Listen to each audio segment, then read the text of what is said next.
Hi everybody, and welcome to Once Upon a Scarf. This channel celebrates the art of the vintage scarf, from luxury silks to bandanas. Here we take a deep dive into the wonderful stories they tell. Today's vintage beauty is a classic from the great Emilio Pucci. At first, this looks like one of his trademark psychedelic masterpieces. Something worn by a 70s jet setter in Capri, Miami Beach, Monaco. But beneath this swirl of blue, gray, and aqua strips, there's a hidden story of, wait for it, ancient Babylon, and of sacred and profane ecstasy, all in a stunning square meter of silk. I'm the author of 2 classic books on vintage fashion, Secondhand Chic and It's Vintage Darling. I'm a huge fan of the luxury, affordability, and in this case, hidden layers of meaning behind great vintage scarves. I'm so happy to share what I know with you. Before we get to the scarf itself, a little background about its maker. Emilio Pucci was a Count of Florence, descended from a noble family that had lived in the city since the 13th century.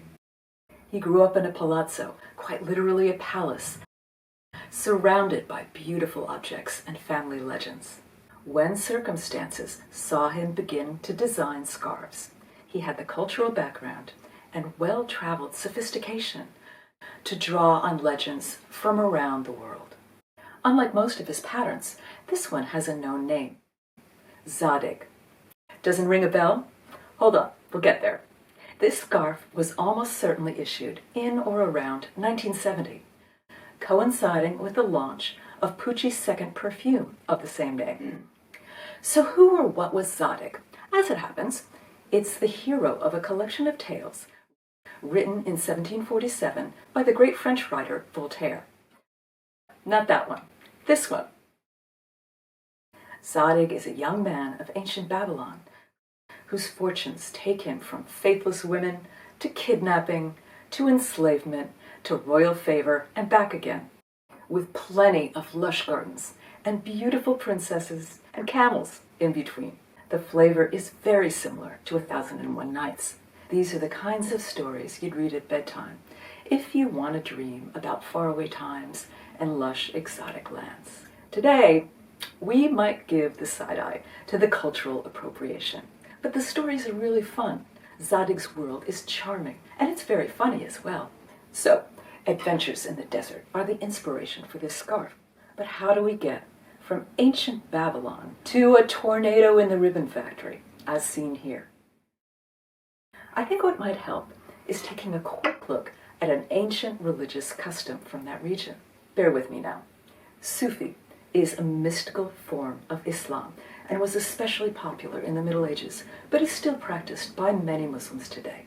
The most famous followers from this sect are whirling dervishes. Possibly you've heard of them, but maybe don't know the whats and the whys of this practice.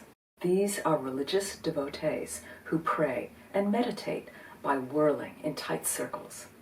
One hand is turned down, the other to heaven.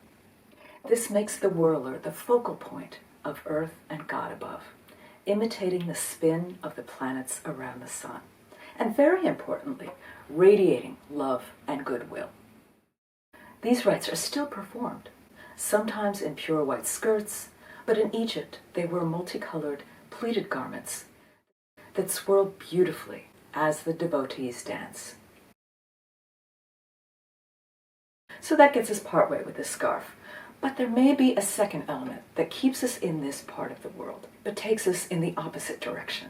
Another great Middle Eastern tradition, this one practiced by women, is that of the veiled dance. It inspired the story of Salome in the Bible, which had nasty consequences for poor John the Baptist. More typically, this dance was a means of seduction, where veils are tossed off as the dancer and her audience reach ecstasy. Twirling in a tight circle is an essential element of the choreography. The idea that these thin strips represent veils makes sense, especially given the tie-in with a perfume release. Like an invisible garment, scent also veils its wearer in seductive layers of base, middle, and top notes. The old advertising for Zadig perfume makes this imagery clear. This young lady is only several strips of gauze away from au nature.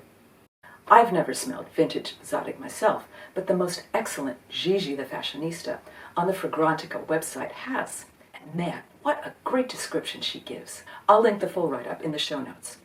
She says of Zadig, "This is a gorgeous Oriental, a unisex ancient world balsamic oil, redolent with fruit, spices, honey, patchouli, and amber. There's spicy cinnamon, vanilla bean, and a glorious amber that holds everything together. The very last scent to emerge is a civet and musk." Wow, a deeply complex scent, revealing its secrets note by note. Perhaps as the wearer dances amid a torchlit hanging garden by moonlight, just as one of Zadig's storytime princesses might have done 1,000 years ago. It's such a romantic image, and how wonderfully that ancient impulse to be the vital source of streams of love, allure, and devotion is captured in this beautiful scarf. This is the kind of layered meaning you can expect from a vintage Pucci. Please see these other videos for equally cool stories of Zulu warriors and Persian sacred imagery.